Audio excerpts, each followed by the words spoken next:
recording of 911 calls even show residents are reporting that the migrants are walking off with the town's geese. He is repeating something that he amplified to 67 million people on Tuesday night during that debate, except then, of course, Trump said that they are not only taking pets, but also eating them. They're taking the geese. You know where the geese are? In the park, in the lake. And even walking off with their pets. My dog's been taken. My dog's been stolen. This can only happen. As officials have said, and we have repeated endlessly on air, there are no credible reports that that is happening.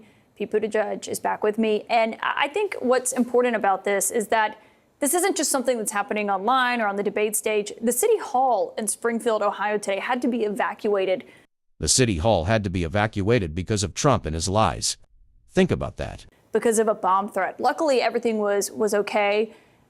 But just to see the impact that something like this could be having on people's lives, what do you make of what's happening? This is a strategy. And there's even more to it than demonizing immigrants, although that's obviously part of what he's doing. This is a strategy to get us talking about the latest crazy thing that he did, whatever urban legend he amplifies. Right now, it's about people eating cats or geese or whatever, because he cannot afford for us to be talking about his record. Finally, someone who believes in a similar idea to me. Trump is just showing us a bunch of shiny objects. And we stare at them in amazement and wonder why and how, but we should be proving Trump's lies from when he was president. He doesn't want us talking about the fact that we lost manufacturing jobs on his watch, even before COVID, which is why the United Auto Workers are against him. And Donald Trump is a scab.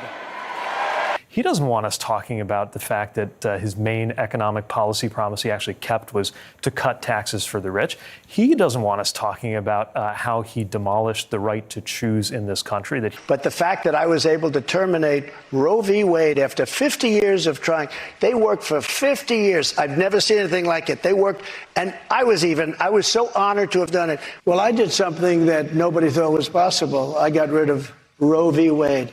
And by doing that, nobody did a job like I did, including Roe v. Wade, bringing it back to the states. What I did by killing Roe v. Wade, which everyone said was impossible.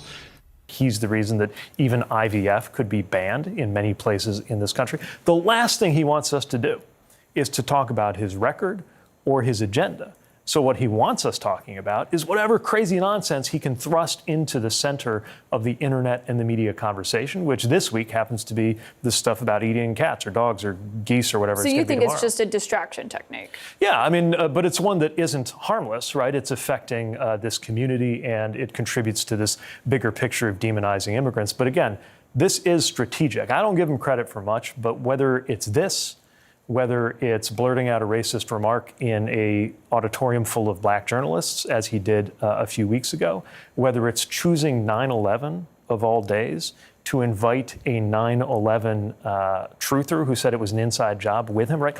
All of these things are to a purpose. And the purpose is to do something so outrageous that we have to talk about it, that journalists have to go in, if for no other reason than to run it down and debunk it when it's false.